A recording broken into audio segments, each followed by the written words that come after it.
तेल मारुती त्यांचे सर्व पदाधिकारी उपस्थित बंधू भगिनी, आत्ताच या ठिकाणी डॉक्टर इंगोले यांनी आपल्याला सांगितलं की आपण शिक्षण घ्या, शिक्षणाच्या माध्यमातूनच तुमचा विकास होऊ शकतो, तुमचं दारिद्र्य गरिबी दूर होऊ शकते आणि ते कोण करू शकतं तर फक्त शिक्षण करू शकतं. आणि आज विद्यार्थ्यांनी चांगल्या पद्धतीचं शिक्षण घेण्याची गरज आहे आणि ते पुढच्या काळात आपण घ्यावं अशी या ठिकाणी आपल्याला विनंती करतो. दुसरं त्यांनी सांगितलं की व्यसनापासून आपण दूर झालो पाहिजे. खऱ्या अर्थानं व्यसनामुळं आपलं सर्व जीवन हे मोडकळीस येतं, विस्कळीत होतं आणि त्यासाठी आपण या ठिकाणी व्यसनापासूनही दूर राहिलं पाहिजे. या ठिकाणी साठेंनी सांगितलं की या भागामध्ये एखादी अभ्यासिकाही निर्माण झाली पाहिजे. जे गोरगरीब मुलं आहेत त्यांना शिक्षणासाठी अभ्यासिकेची खऱ्या अर्थानं गरज आहे.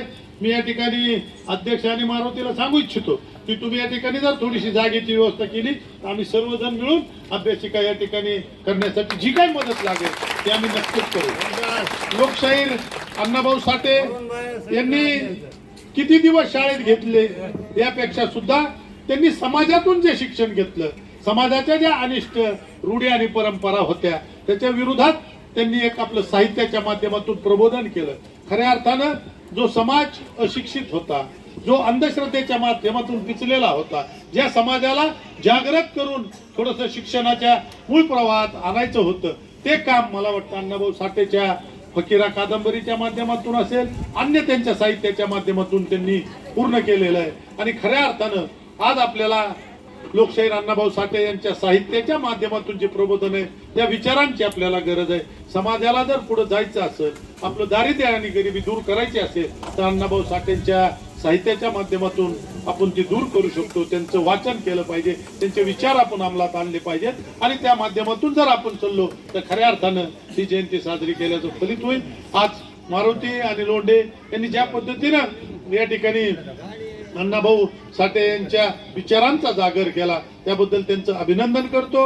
आम्हाला बोलावलं, या ठिकाणी 2 शब्द बोलण्याची संधी दिली त्याबद्दल संयोजकाचे आभार मानतो आणि आपल्या सर्वांना अण्णाभाऊ साठेच्या जयंतीनिमित्त शुभेच्छा देतो. जय हिंद, जय लहुजी, जय अण्णाभाऊ, जय भीम. अण्णाभाऊ साठे यांच्या जयंतीच्या निमित्तानं फुले नगर येथे आयोजित करण्यात आलेल्या कार्यक्रमाच्या प्रसंगी मंचावर उपस्थित असलेले या कार्यक्रमाचे अध्यक्ष अंबानगरीचे माजी नगराध्यक्ष आदरणीय राजकिशोरजी मोदी साहेब, आपल्या भागाचे कर्तव्यदक्ष नगरसेवक आमचे मित्र आदरणीय बबनभैया लोमटे, डॉक्टर नरेंद्रजी काळे, डॉक्टर इंगोले साहेब, कृषी उत्पन्न बाजार समितीचे संचालक तानबाजी लांडगे, रिजवान भाई, या ठिकाणी पत्रकारजी आंबेकर साहेब, गजाननरावजी मुडेगावकर साहेब, उपस्थित असलेले जाधव साहेब, रफिक भाई,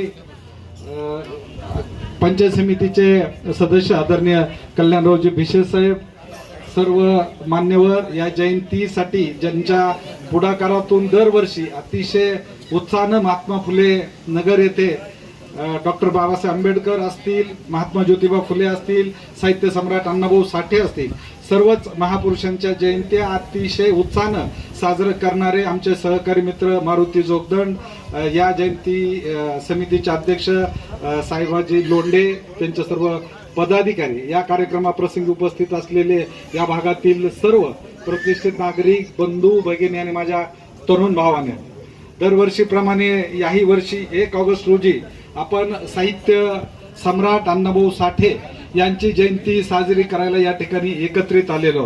कार्यक्रमाला उशीर भरपूर झालेला आहे, परंतु 2-3 अण्णाभाऊंच्या जीवनामध्ये जे प्रसंग आहेत, ज्या प्रसंगाबद्दल अण्णाभाऊ साठेंनी एक आत्मीयतेनं या ठिकाणी समोर आपल्या ज्या भावना व्यक्त केल्या त्या भावना 2-3 याच्यामध्ये आपल्या समोर मांडणार आहे.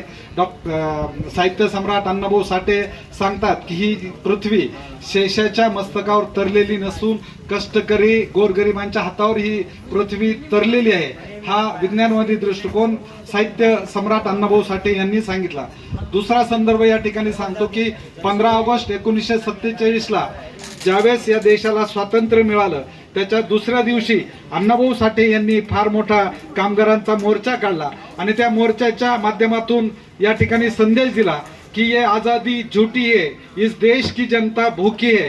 हा नारा या ठिकाणी साहित्य रत्न अण्णाभाऊ साठे यांनी दिलेला आहे. सांगायचं तात्पर्य एवढंच की या पृथ्वी तलावर जे जे काही महापुरुष होऊन गेले, जगाला शांतीचा संदेश देणारे तथागत गौतम बुद्ध असतील, हिंदवी स्वराज्याचे संस्थापक, रयतेचे राजे छत्रपती शिवाजी महाराज, शाहू महाराज, महात्मा ज्योतिबा फुले, सावित्रीमाई फुले आणि तमाम महापुरुषांनी या ठिकाणी समाजाला या ठिकाणी चांगल्या एका ठिकाणावर नेण्याचं काम या महापुरुषांनी दिलेलं आहे. म्हणून या जयंतीच्या निमित्तानं त्यांचे विचार हे खऱ्या अर्थानं आपण आत्मसात केले पाहिजे. त्यांच्या विचारावर या ठिकाणी चालण्याचा प्रयत्न केला पाहिजे आणि आपल्या मुलींना उच्च शिक्षित केलं पाहिजे, त्यांच्यावर चांगले संस्कार केले पाहिजे. आणि आज या जयंतीच्या निमित्तानं फुलेनगर वासियांच्याकडनं मी अपेक्षा व्यक्त करतो की आपण या भागामध्ये एक अभ्यासिका सुरू करावी. कारण आम्ही आता परवेश या भागामध्ये गेलो होतो, त्या ठिकाणी डॉक्टर इंगोले सर त्या कार्यक्रमाला होते, बळीराम जोगदंड सरांनी आणि त्या भागातील लोकांनी एक संकल्पना व्यक्त केली की आमच्या भागामध्ये एक अभ्यासिका सुरू करायची, ज्या अभ्यासिकेच्या माध्यमातून आपल्या भागातले जे काही मुलं मुली आहेत त्यांना त्या ठिकाणी जाता येईल. जे आलेले दैनंदिन पेपर असतील, साहित्य असेल, कादंबऱ्या असतील, त्या ठिकाणी वाचता येतील आणि आपण वाईट गोष्टीपासून दूर राहू, याच्यासाठीचा एक संकल्प या जयंतीच्या निमित्तानं आपण करावा, ही अपेक्षा या निमित्तानं व्यक्त करतो. मारुती जोगदंड सातत्यानं समाजाच्या प्रश्नासाठी, समाजाच्या सुखदुःखासाठी या ठिकाणी अग्रेसर असतात. या निमित्तानं त्यांच्याकडनं अपेक्षा व्यक्त करतो, सर्व समाज बांधवाकडनं या ठिकाणी अपेक्षा व्यक्त करतो. आणि साहित्य रत्न अण्णाभाऊ साठे यांनी साहित्याच्या माध्यमातून जो आपल्यामधला मान, स्वाभिमान आणि अभिमान हा जागृत ठेवलेला आहे त्यांच्या साहित्यामध्ये, तोच अभिमान, स्वाभिमान आणि सन्मान आपण आपल्या दैनंदिन आयुष्यामध्ये जागरूक ठेवा, ही अपेक्षा या ठिकाणी व्यक्त करतो. आपल्या सर्वांना साहित्य सम्राट अण्णाभाऊ साठे यांच्या जयंतीच्या निमित्तानं मनापासून खूप खूप शुभेच्छा देईन. जय लहूजी, जय अण्णाभाऊ.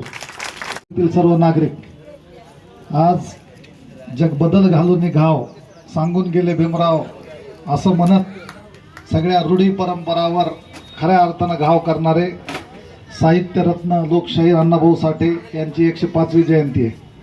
त्यानिमित्त मी तुम्हाला सर्वांना आमच्या वतीने मनापासून शुभेच्छा देतो.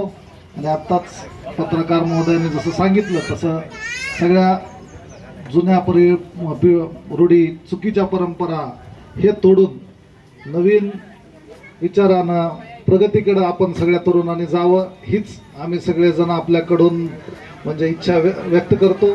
आपण सगळ्यांनी आम्हाला बोलवलं त्याबद्दल आभार व्यक्त करतो आणि माझी रजा घेतो. महात्मा फुले नगर येथे लोकशाहीर अण्णाभाऊ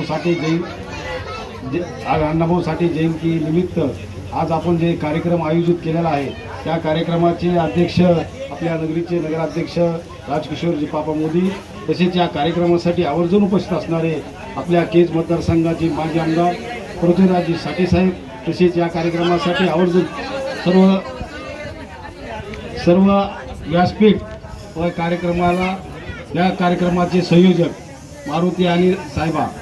मित्रांनो, आज आपण दरवर्षीप्रमाणे याही वर्षी आपण अण्णाभाऊ साठे जयंती आपण उत्साहात आणि खेळीमेळीच्या वातावरणात तुम्ही उत्साहात साजरी करीत आहोत.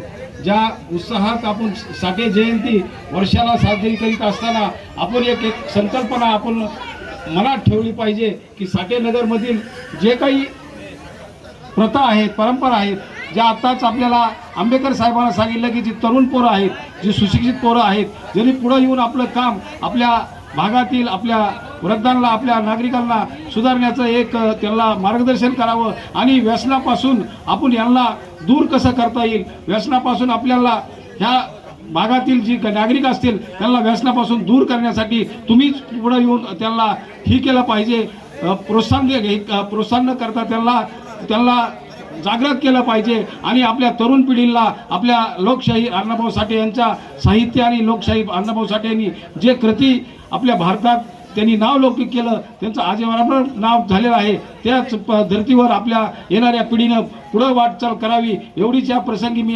अपेक्षा करतो. इथं संयोजकांनी मला इथं बोलवलं, माझा सन्मान केला, त्याबद्दल फुलेनगर येथील संयोजकाचं मी अभिनंदन करतो, आभार व्यक्त करतो आणि माझे 2 शब्द सगळ्यांना जयंतीच्या खूप खूप शुभेच्छा.